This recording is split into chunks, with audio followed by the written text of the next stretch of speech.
शांति 20 सितंबर 2024 के साकार बाबा की मुरली का सार। बाबा कहे, मीठे बच्चे, तुम्हें बाप समान खुदाई खिदमतगार बनना है।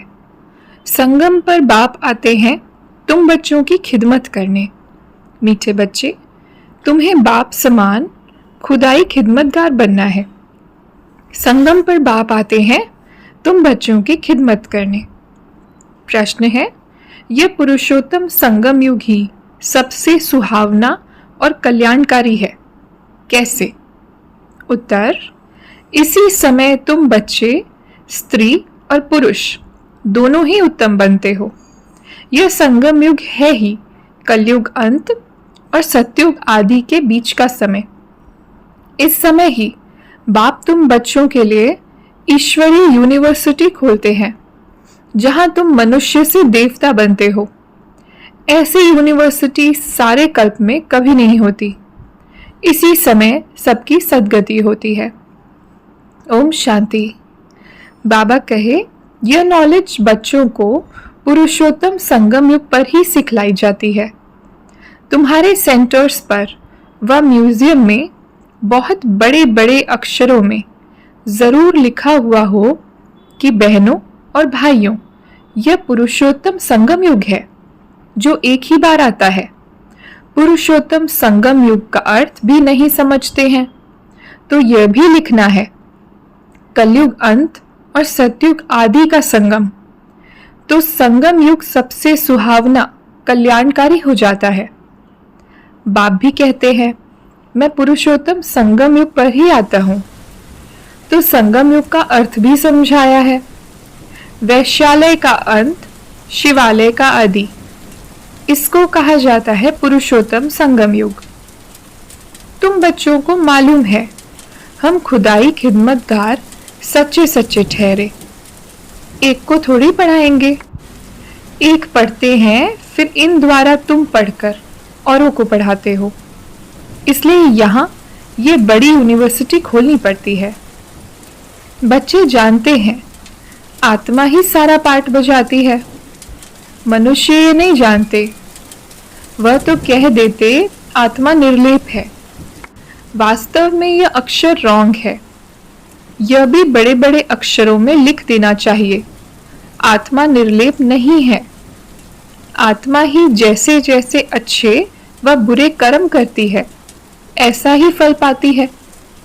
बुरे संस्कारों से पतित बन पड़ती है, तब तो देवताओं के आगे जाकर उनकी महिमा गाते हैं। अभी तुमको 84 जन्मों का पता पड़ गया है और कोई भी मनुष्य नहीं जानता। तुम आधा कल्प पतित बने। अब बाप कहते हैं, गृहस्थ व्यवहार में रहते कमल फूल समान पवित्र बनो। कुमार और कुमारियां तो हैं ही पवित्र। उन्हों को फिर समझाया जाता है, ऐसे गृहस्थ में फिर जाना नहीं है जो फिर पवित्र होने का पुरुषार्थ करना पड़े। भगवानुवाच है कि पावन बनो, तो बेहद के बाप का मानना पड़े ना। तुम गृहस्थ व्यवहार में रहते कमल फूल समान रह सकते हो, फिर बच्चों को पतित बनने की आदत क्यों डालते हो, जबकि बाप 21 जन्मों के लिए पतित होने से बचाते हैं। इसमें लोक लाज कुल की मर्यादा भी छोड़नी पड़े। बाप कहते हैं, अपने को आत्मा समझ बाप को याद करो, और कोई व्रत नेम नहीं है। ये सब बंद हो जाता है, तुमको सद्गति मिल जाएगी, फिर कोई बात की दरकार नहीं। तुमने ही बहुत भक्ति की है, उसका फल तुमको देने के लिए आया हूं। देवताएं शिवालय में थे ना, तब तो मंदिर में जाकर उन्हों की महिमा गाते हैं। अब बाप समझाते हैं, मीठे मीठे बच्चों, मैंने 5000 वर्ष पहले भी तुमको समझाया था कि अपने को आत्मा समझो। देह के सब संबंध छोड़ मुझ एक बाप को याद करो, तो इस योग अग्नि से तुम्हारे पाप भस्म हो जाएंगे। धारणा के लिए मुख्य सार। पहली पॉइंट, इस रावण राज्य में रहते पतित लोक लाज कुल की मर्यादा को छोड़ बेहद बाप की बात माननी है। गृहस्थ व्यवहार में कमल फूल समान रहना है। दूसरी पॉइंट, इस वैरायटी विराट लीला को अच्छी तरह समझना है। इसमें पार्ट बजाने वाली आत्मा निर्लेप नहीं, अच्छे बुरे कर्म करती और उसका फल पाती है। इस राज को समझकर श्रेष्ठ कर्म करने हैं। वरदान: बाप के संस्कारों को अपने ओरिजिनल संस्कार बनाने वाले शुभ भावना, शुभ कामनाधारी भव। बाप के संस्कारों को अपने ओरिजिनल संस्कार बनाने वाले शुभ भावना, शुभ कामनाधारी भव। विस्तार है।